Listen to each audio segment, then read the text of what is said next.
Olá, tudo bem com vocês? Eu realmente espero que sim. Esse vídeo de hoje, ele era uma coisa assim que certa vez me incomodou. Eu gosto muito de dança, eu estudei dança quando eu era adolescente, mas eu não sou nenhuma bailarina, muito pelo contrário. E eu estava conversando com uma jovem professora de dança, uma grande bailarina, excelente professora. Quando eu cheguei e citei para ela assim: "Nossa, que lindo, você está ensaiando aquela sua aluninha para fazer a Odete do Lago dos Cisnes". Ela me olhou com uma cara como quem está vendo um fantasma. Aí ela olhou para mim e falou assim: "Quem?". Eu falei: "Odete, a personagem principal, que também faz a Odile, que é o contraponto, a antagonista". Aí ela falou assim para mim: "Moça, meu negócio é dançar e ensinar a dançar. Eu não sou professora de história". E aquilo caiu como uma pedrada, porque como uma bailarina, alguém que quer seguir uma carreira no balé clássico, não vai conhecer o balé que é a consagração de toda bailarina. Bom, um exemplo disso também você pode assistir pelo filme O Cisne Negro com a Natalie Portman. Mas, enfim, depois da vinheta eu vou contar a história dramática de Tchaikovsky, dramática e rica, e o balé O Lago dos Cisnes.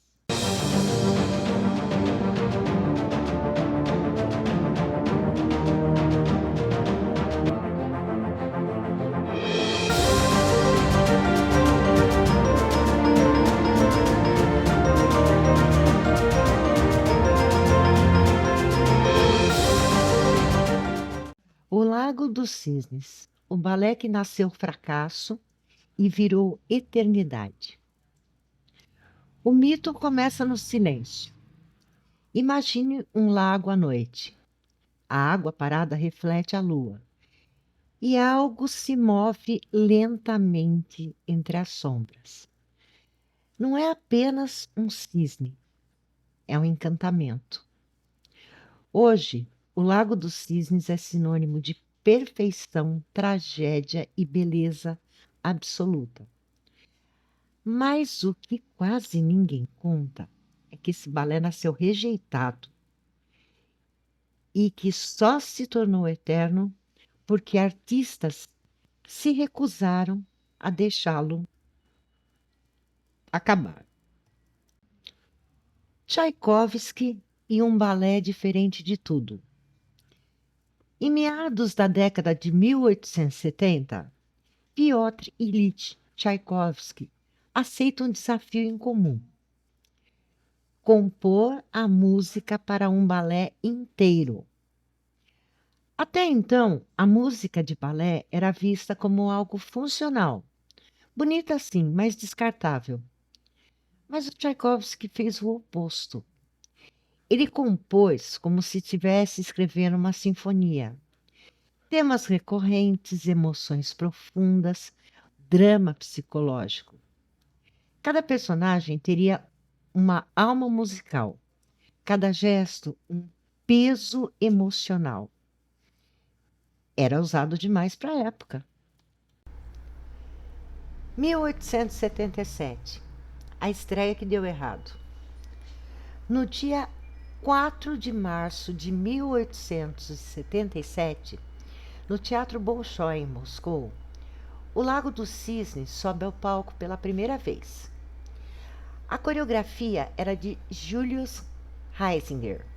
Os figurinos e cenários modestos, um elenco instável. A bailarina que interpretou a Odete, que é a personagem principal, não era uma grande estrela. A música era considerada difícil demais. A dança não conversava com a partitura. O público ficou confuso, a crítica foi dura e o balé fracassou. Durante anos, O Lago dos Cisnes foi visto como uma obra problemática. Bonita em partes, mas sem força cênica.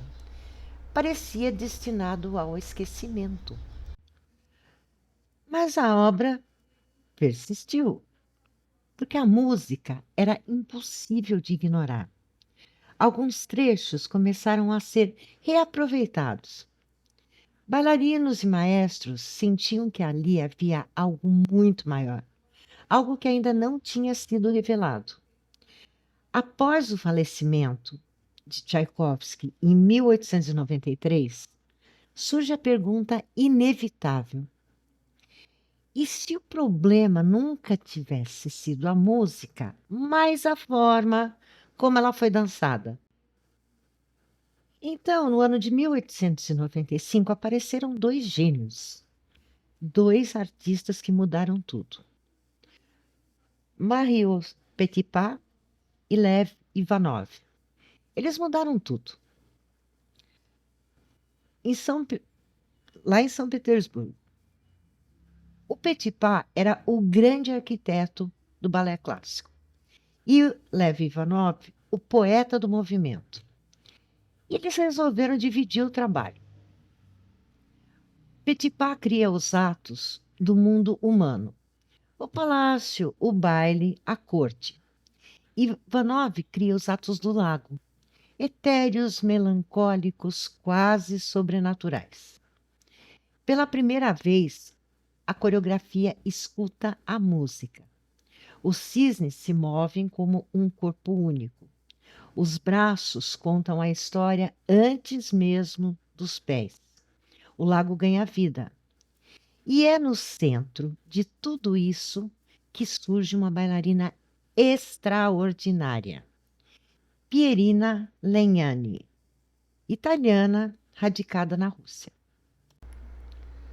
As bailarinas também criam história.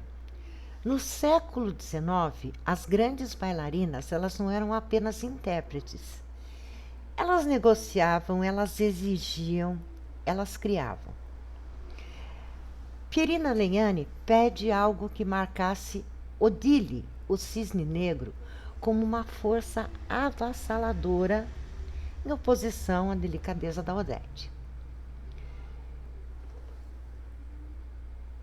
Petipa atende. Surge então a lendária sequência dos 32 Fouettés en tournant, executados sem interrupção. Se você pegar a cena do baile onde a Odile aparece, você vai entender o que são esses 32 Fouettés en tournant. Não era só virtuosismo, era narrativa em movimento. Odile não seduz apenas por engano, ela domina. A partir desse momento, o balé ganha sua forma definitiva. A história que atravessa séculos. Odete, a princesa aprisionada no corpo de um cisne, por um encantamento, um feitiço. Siegfried, o príncipe dividido entre o dever e o desejo. Rothbard, a força que controla pela mentira. Odile, o reflexo sedutor do erro humano. É uma história sobre escolha, sobre ilusão, sobre promessas quebradas e, por isso, cada época muda o final. Algumas versões escolhem a redenção, outras a tragédia absoluta. O Lago dos Cisnes nunca foi apenas um conto de fadas, é um espelho. O legado. O balé que nasceu fracasso se tornou o teste supremo de uma bailarina, não apenas pela técnica, mas pela capacidade de ser duas mulheres com personalidades totalmente opostas no mesmo corpo. Ensinar o Lago dos Cisnes não é apenas ensinar passos, é ensinar história, música, sensibilidade, atuação, e talvez seja por isso muito mais de um século depois, o lago ainda consiga refletir nossos medos, desejos e sonhos.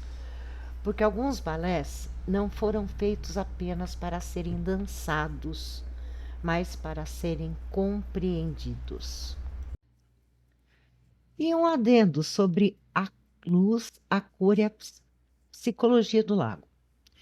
Há em O Lago dos Cisnes algo que o público sente antes mesmo de compreender: a luz.